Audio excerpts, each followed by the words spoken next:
If you own a home, you have a real estate investment, or you own a business, what are the most important things you need to know about insurance in order to protect yourself and build your wealth? Well, you don't want to miss the conversation I'm getting ready to have with Kayla here in Tacoma, Washington. Car dealerships made that up. That's not a real thing.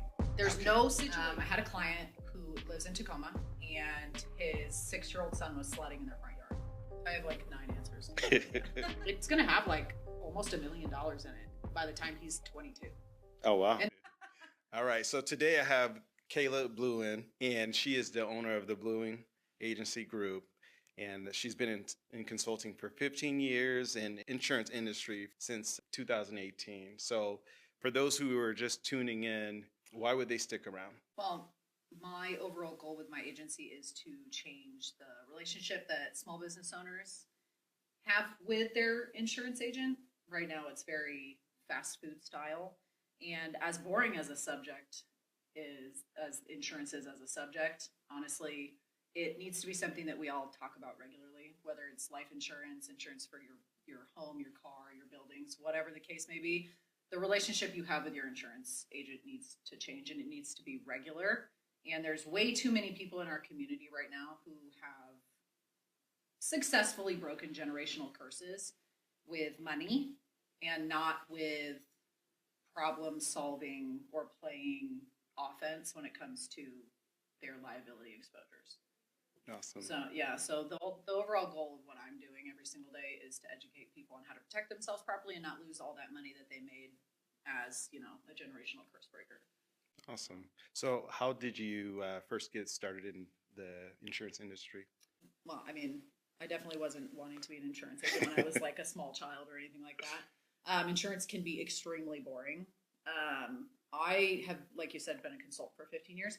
My main passion is education and being able to bring financial products to, young moms or young families or people who are genuinely trying to change the trajectory of their family tree is the most impactful type of education we can have as young business owners, right? So I got into consulting because I used to do auditing for a gym, and I loved it. I loved being the big bad mean auditor that came in and fixed all the problems and got, fixed profit margins and corrected processes. I really, really enjoyed that. So I carried that over into small business consulting. Okay. And I was giving away a ton of business, and not necessarily that that's a bad thing, right? We should need to spread business around. Right. But you can't be the expert at everything. But I was consistently asking people to go places where I didn't necessarily have a good relationship with people, and I didn't know if they were being treated the right way. Right. Or being given the right things. And I'm a Virgo. I'm a control freak a little bit when it comes to that kind of stuff. So if I am exposed to one aspect of your liability exposure, however you want to say it, then I really need to know the rest because they're all connected. So I was like, I'm done handing off people's lives and livelihood and situation and businesses and kids and all this stuff to people I don't know and having them do it on their own. So I did what I needed to do to get licensed and learn as much as I could about the industry so that I could use that in my overall educational goal. Nice. Yeah. So in my experience with insurance, I would just go online and try to figure out my own policy and click a button. Now I'm insured. How is your approach different? Well, with all due respect, you don't know what to ask for, right? Right. You have zero education. I have no idea what goes into buying a house. I mean, I could generalize the subject. You call someone and you tell them what you want, and you get approved, and you go look at I understand, right? So same concept, but if you told me, okay, if you want to buy a house, you have to do all the paperwork, you have to do all this stuff, I literally would have no idea what to do. It is that serious when you buy insurance. So you go on and you just say, well, I want state minimums, or I need full coverage, which is not a thing, by the way. Full coverage is not real.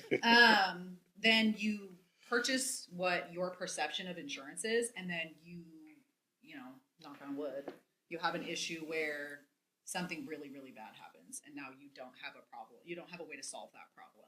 They just say, well, sorry, you don't have that. We suggest you seek legal counsel.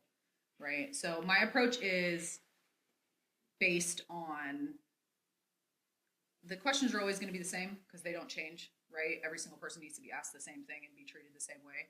But every single person has a different story and a different situation and different kids and different businesses and jobs and money and problems and religion and all of that stuff plays into what they can lose if they have a problem.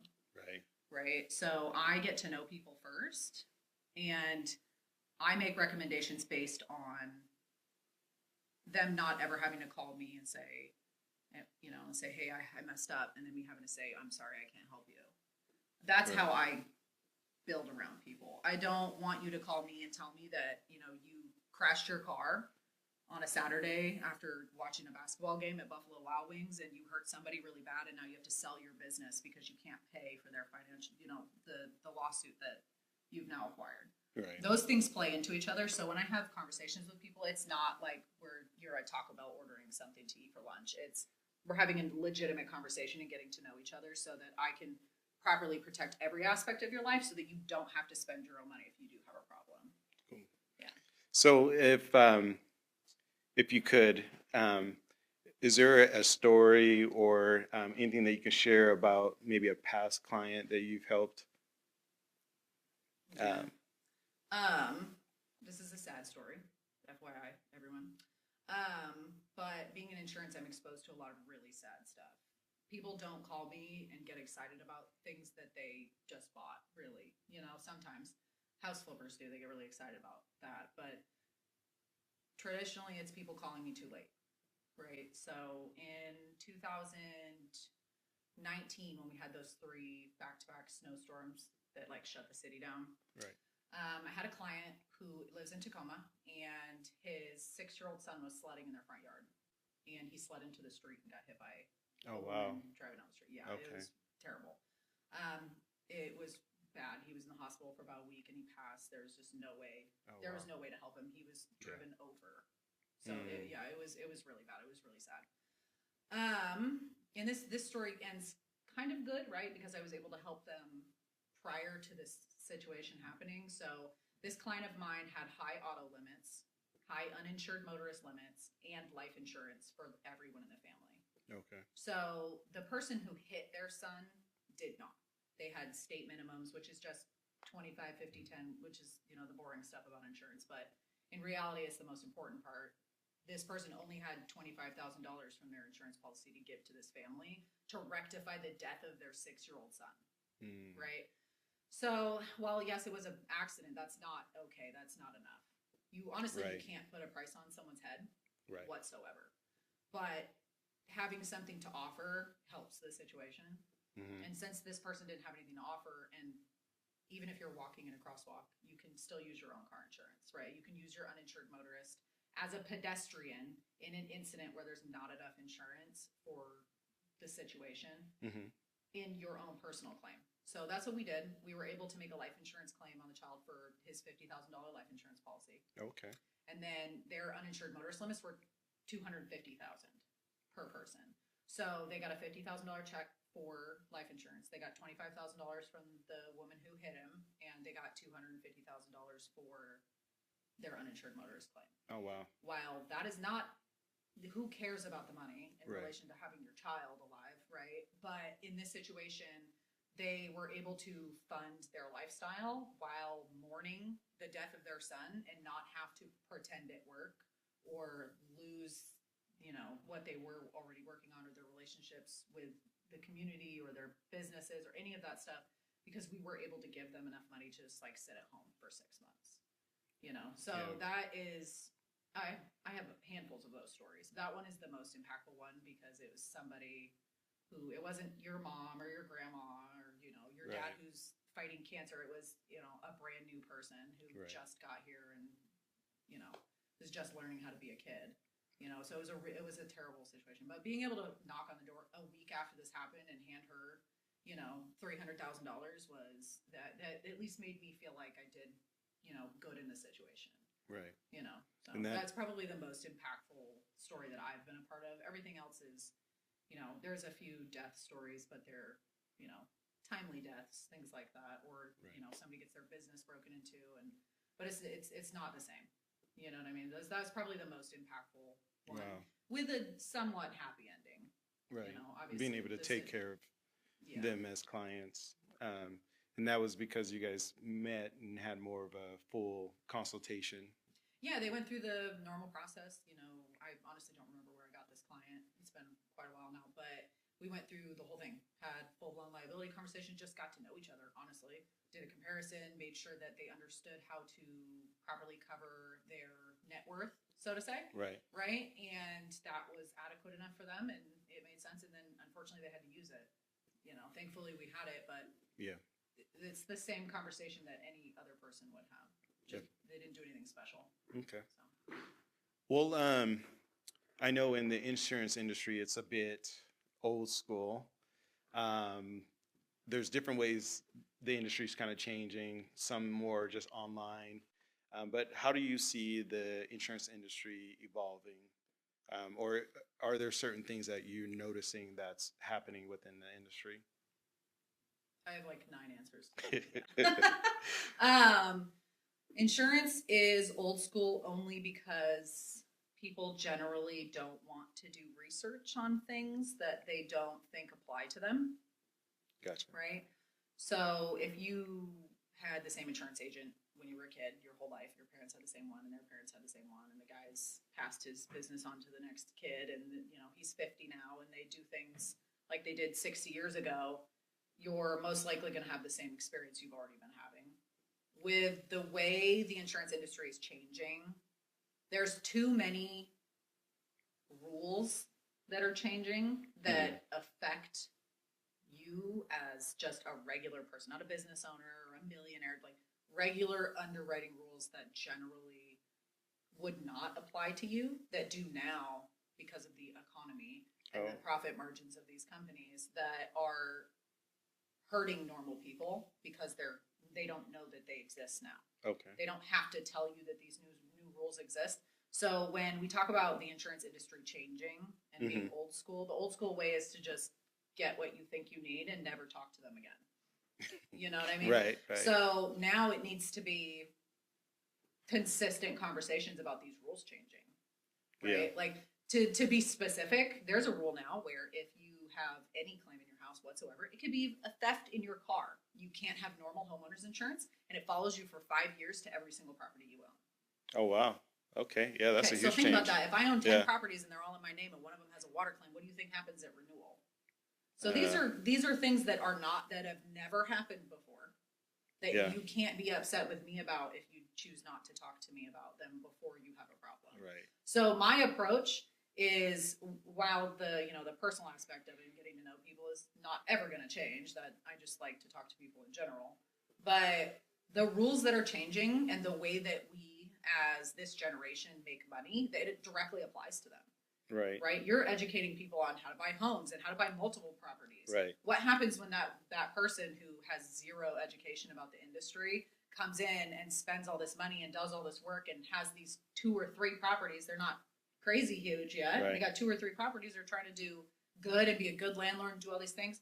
And then, they have an incident like an accidental discharge. And now not only do they need to self-insure, they either need to pay for the whole subfloor to be fixed or make a claim that affects their entire portfolio for 5 years. Wow. Right? So my approach to insurance is to not sugarcoat anything. A lot of old school agents sugarcoat. They don't tell you definitions. They don't want to give you more information than you need because they don't want to lose you as clients. Right. They were never taught how to have a relationship-based conversation because that's just how insurance sales worked. It's not necessarily like they're at fault. You know what I mean? It's just how the industry worked. But the old school approach of just calling me and saying, I need full coverage, it doesn't work anymore because there's so many things that come into play where you could have one issue that dominoes your entire portfolio. Yeah. You know? So if I were an investor in real estate and I had my primary home and then I had 2 other rental properties, what would be my first, second, and third step when it came to protecting myself with insurance? That's a good question. There's a few different ways that you can parallel different processes to keep Okay. yourself safe, right? One is if your personal assets are going to be in your name, they need to be the only thing in your name. Okay. No, don't put your income assets in your name. They need to be in LLCs. Gotcha. Yeah. Even if you have a trust and everything's under the trust, you need to figure out a way to incorporate them separately so that they're not having issues that bleed into each home, right? Right. When you pull up your record. I would be involving somebody who has a good relationship with an insurance agent as you grow. So before you buy these homes, if you already have them, you should split them into LLCs. They should have all separate insurance policies. You should never schedule homes so that they're all on the same policy, because then it affects everything. So I would start there. Okay. But if I was going to grow, I would have a relationship with an agent who had a relationship with an insurance agent that knew how to consult as a business owner, right? I'm a business owner. I'm not an insurance agent. I mean, technically, yeah, legally, right? But Right. I'm a consulting agent. Mm-hmm. So if you came to me and you said, "Hey, I heard about this stuff," I would sit down with you and make you do those things. Gotcha. I'm doing that with like 3 or 4 of my clients right now, calling them and saying, "Hey, this water claim is going to screw you. You need to change your LLCs. All of these homes need to have LLCs." Right. Also, we need to have a conversation about where you're shopping. Okay. I have something called a clue report, which I'm the insurance agent, so the only people that have access to that. It brings up all past claims. Okay. I've actually saved people from buying homes with water claims that weren't disclosed. So, tell us a little bit more about the clue report. It's kind of like your MVR or your driving record. You go, Okay. You get car insurance, and they're like, "Yeah, you have a ticket that you didn't tell us about." It's like a back end system that pulls all of that information. And so claims stay on the property now? Mhm. Oh, okay. 5 years. 5 years. Okay. Just like a car accident. If you leave the home you're in that had a water claim and you go buy a new one, it will affect that new home. Gotcha. Right? So if you were an investment, Mm-hmm. a real estate investor, and you want to buy a duplex, and you go and it looks great, and the situation just happened, they're like, "Yeah, waive the inspection, blah, blah, blah, all this stuff." That it gives us a little bit more ammo to make weird, somewhat important decisions like that, right? Because, waiving your inspection is definitely an interesting decision, and it happens sometimes, right? But if you're doing that blindly without any backup information, I'm not going to see everything if you took care of it outside of insurance, but at least it'll pull up every phone call you made about it and any payouts that were made about it. Oh, wow. So you could be armed with that information before you even put in an offer, honestly. Awesome. Yeah. Well, as an investor, if I own 2 rental properties, my first couple steps would be to consult with you. Next, put them in separate LLCs. What would be another thing I should do? Yes, LLCs do protect you from a lot of things. If you also do something silly as a person and not as a business owner, you're just a human that does something dumb and you get sued, we're still at risk of losing our assets, right? In the state of Washington, there are rules about filing bankruptcy about civil liabilities. So in certain scenarios, you can't. So if you hurt somebody, you kill somebody, you have a problem, you don't fix something at your house and it causes a problem, you give somebody mold poisoning or something like that. Those are situations that get you sued just as a human in general, right? Right. So the third portion of that is to protect your personal assets properly so that everything is protected up to the dollar amount that you could potentially spend in an incident personally, right? Like if you have a $2 million net worth, you need to make sure that your personal liability is at $2 million in coverage so that if you call me and say you did something dumb, we can use that to pay for it. We're not selling homes. Right. Right. So consult about, how your business is set up. Do you have multiple LLCs? Are you making sure that the homes don't already have claims? Are you doing the inspections the right way? Getting that set up, making sure everything is completely separately insured. And then having a conversation about your personal assets, like your personal assets, your car, your home, your boat, those things. So that if you do have a problem, we're not reaching into your income bucket for payouts. Right. Okay. That's really good advice. That's a lot.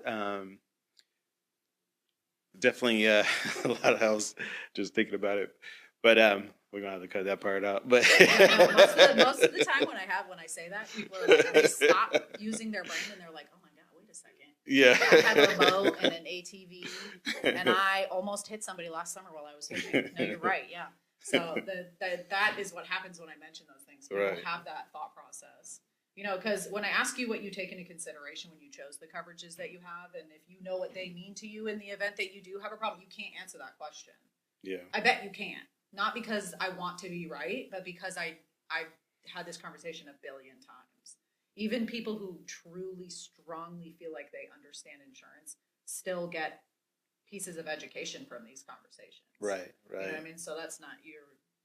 Yeah. My wheels are turning. I'm Yeah, like, yeah. okay. Everyone gets a stick of this I really need- quick, and they're like, "Oh my gosh." It's like, what do I need to protect? Yeah. What do I need to change? But those are very good steps there that we could follow. So I appreciate that. Yeah. Insurance, typically most people don't plan to get into that, but you seem very passionate. Is there a particular part about insurance that you're more passionate about, or something that you definitely want to convey to people about insurance? There's two things. One, my flavor of autism is education. I absolutely love nothing more than watching somebody who worked super hard to start a business. Super hard, like facing the books, running, wearing every hat, taking the money, doing the books, doing the business, like the actual, whatever they're doing, car detailing or whatever, they're actually doing the work every single day. And they have like this chokehold on it because they don't want anybody to come in and screw it up.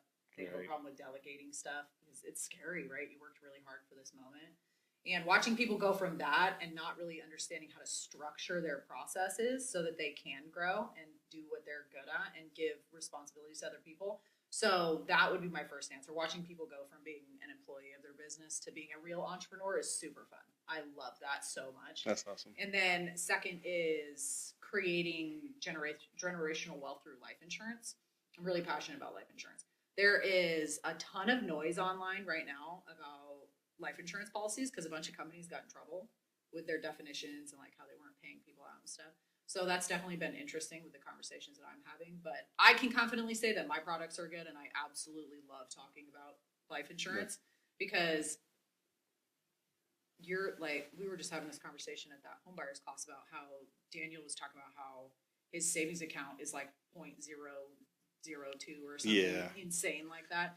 And we have products that can get up to 12.5% a year in compound interest for every single dollar amount that you put into them. And they grow crazy fast for kids. Wow. Yeah. So generational curse breaking with life insurance, not only you can just leave as much as you want behind. Yeah. Like literally, you can have as many life insurance policies as you want.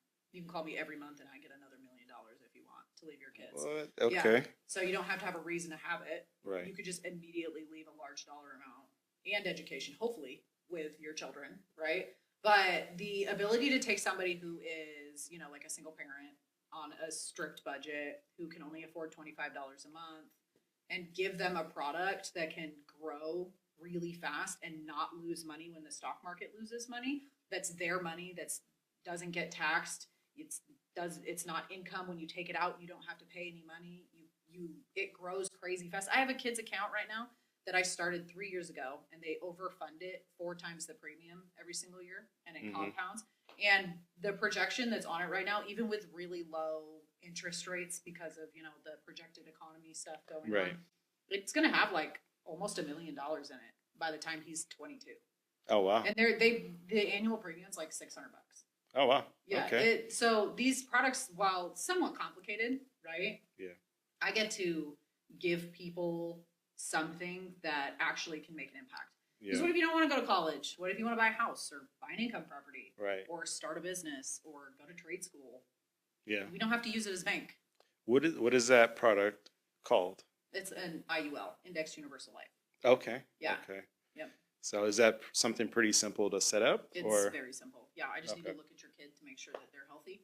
And then we put all your personal info and their personal info in there, answer some health questions, and you have a life insurance policy in 4 days. Oh, wow. Yeah, they don't need to go to a doctor. They don't need. I can do the underwriting legally. So nothing weird has to happen. They don't need to have their blood drawn or anything crazy like that. Okay. Yeah. Well, yeah, you seem very passionate about those building generational wealth through life insurance. And what motivates you? My family's complete lack of control of their own financial situation. I grew up in a terrible environment. You know, sorry, Dad, if you see this, but when I was really young, I remember him getting in trouble for not paying like a lot of taxes. And then, you know, he's just the worst with money. And I just watched that my whole entire life. So I've had to unlearn those like financial traumas. And a lot of people don't have the mental capacity to go learn something new. They're exhausted. They're working 3 jobs, single parents, doing all this stuff. Like, I just bought a box of eggs yesterday. It was $22. What? Yeah, at Walmart. The box of eggs is $22 right now. Oh, where I wow. live. So if I am not already privy to these pieces of information, why would I go look for them? I'm trying to survive. Right. You know what I mean? And that's how it felt for me when I was younger. And if I get to have these types of conversations with people who have access to more people, then I only have to say it one time and hundreds of people can hear it. Right. You know, The there's impact is literally bigger. no reason for you to put that little $100 check that your parents send your daughter every year for her birthday in an account that pays you $1 every year. That's crazy. Yeah. Have everybody put it into something that legitimately can make a difference, that can grow. Do you know that IULs are the same accounts that rich people use for their children? Because they don't use banks. They don't take out loans. Oh, wow. Yeah, so when they have high net worths, they use term life insurance to pay, like, to cover estate taxes. Mm-hmm. So say you're going to pay $20 million in estate taxes. They have term life insurance to pay for that for their children. Everything is in trusts, so it reduces most of the estate taxes you would have to pay anyways. Okay. And then from the time they're born, they overfund IULs, huge IUL life policies, because they compound so fast, and then they use them as banks. They don't ever have to take out loans or do any of that stuff. Oh, wow. It's the exact same product that they use. We're just not educated about it. Yeah. It's identical. Oh, wow. Yeah. So thanks for sharing that. So I guess just to break it down, some of the things that you just said there, if I had a child and let's say they're 6, and they're receiving checks from grandparents, uncles, aunties, what would your recommendation be? But put it in the IUL. Okay. Yeah, put it in the IUL. So if you have a life insurance policy, how the structure needs to work, right? You need to make sure that the policy is something you can afford, because you're not going to get birthday checks every month.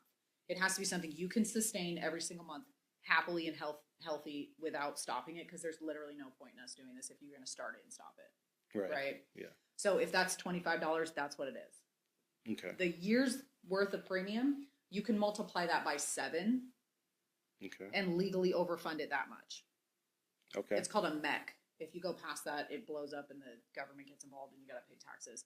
That's because of the rich people. They were putting all of their money into these accounts and never paying any taxes. So they capped it at 7 times the amount. So if your premium is, if you think you can fund a policy $6,000-$7,000 a year, we'll put it at $1,000 a year in premium so that you can put what you think you're You going can to put 7,000. Yeah, so you just call and deposit the money. It's super easy. So you can say, Okay. hey, don't buy Georgie any toys. He's got 1,000. You're gonna spend $50. Cut me a check and I'll put it into Right. this account. Okay. Right. So Or they can set up their own account for. yeah, you can, as a grandparent, you can purchase an IUL life insurance policy on a grandchild. Absolutely. Yeah. Okay. Shoot. Okay. Yeah. Well, let me get my questions out here. Sorry, I was into that conversation. No, I mean, I can really talk about that, honestly. So I have 2 more questions. What are some? The first one here is just what are some myths that are out there that about insurance or consulting that you would like to debunk? Well, we can revisit full coverage. Real Yeah, quick, that was the 'cause one that popped is in like my head. the most impactful one. The car dealerships made that up. That's not a real thing. There's Okay. no situation where you're driving down the road and you could do whatever you want and your car accident is fully covered. That's not a real thing. The only way that makes sense is if your dollar amount in your incident is less than the coverage you have. Okay. That full coverage means you have a number in every line. Right. Okay. That just means that the bank gets their money back if you total the car. That Okay. means that you have comp and collision. But as a driver, I may not be fully covered. No, if Okay. you have 25, 50, 10, and then comp and collision, which we may not even know what that means, right? When I Right. say that, you have full coverage. But if you hit a motorcycle rider on the freeway because you weren't paying attention and he has $750,000 worth of medical bills because he had to have his leg reconstructed, they're going to pay $25,000 and you have to come up with the rest. But you have full coverage. Right? Yeah. So that is my least favorite. I actually got an ornament, a Christmas ornament last year for Christmas that says, with the farmer's logo that says, full coverage is a myth on it. So that's my least favorite one because normal people get screwed over by that every single day. You don't need to be rich to get screwed over in a car accident because you made a real accident.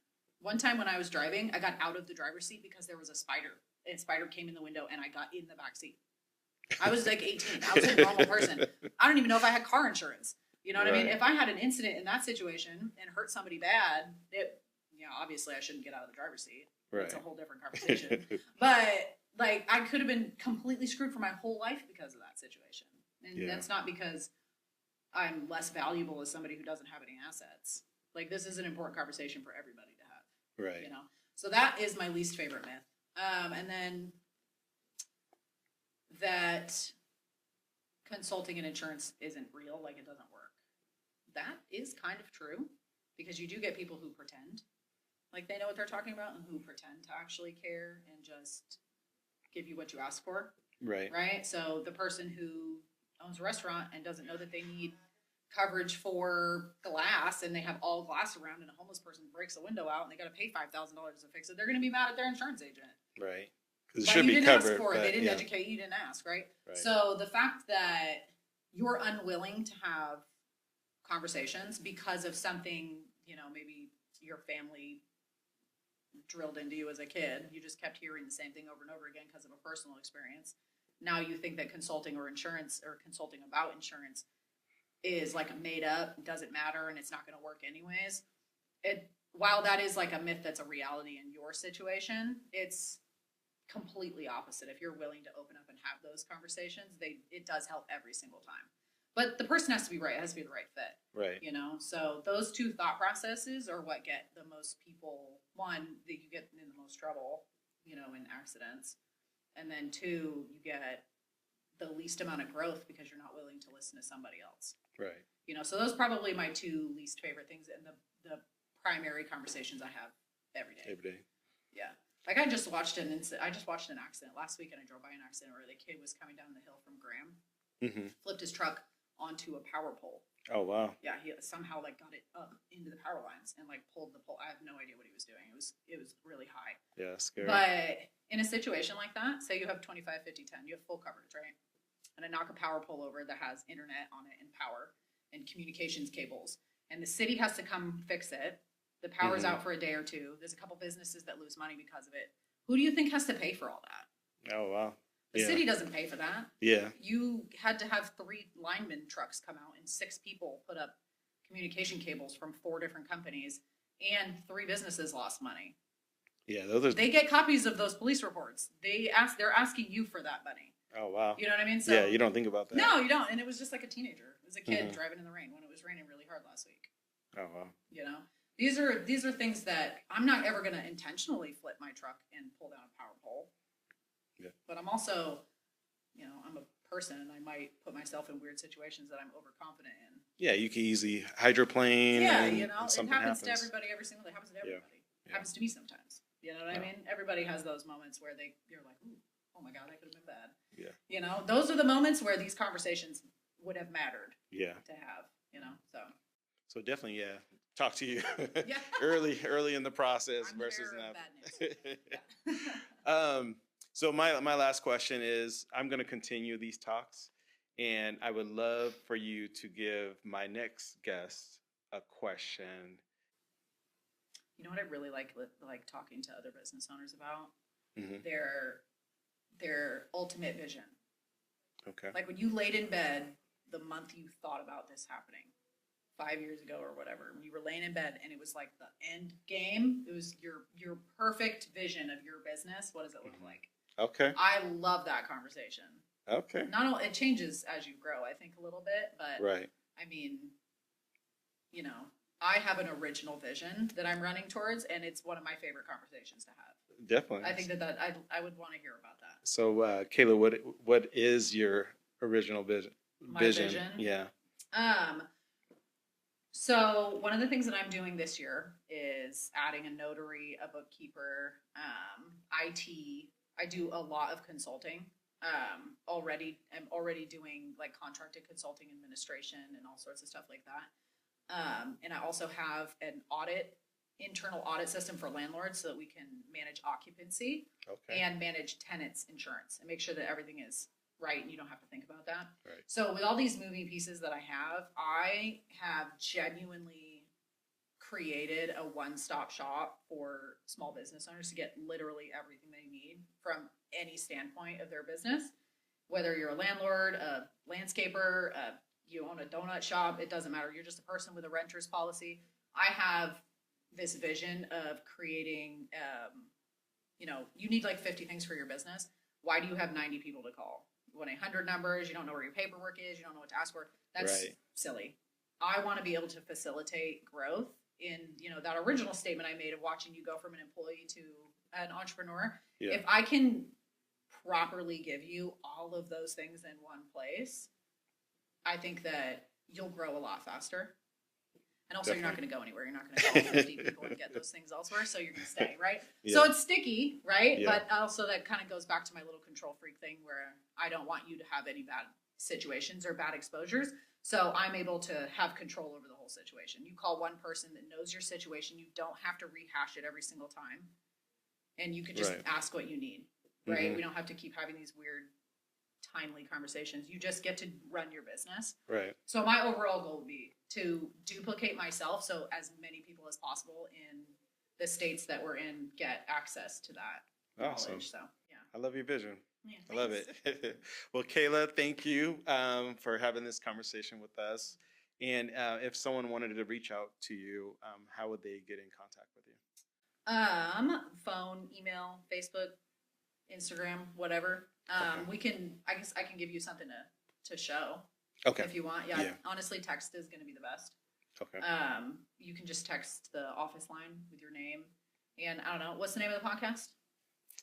Have you named it yet? We're going to call the podcast Certified. Podcast Certified. So if you text my office cell phone and you put Podcast Certified next to it, I'll know where you heard about this.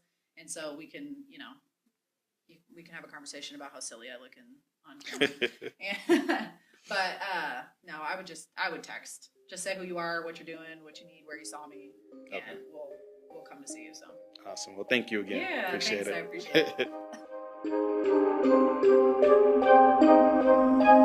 it.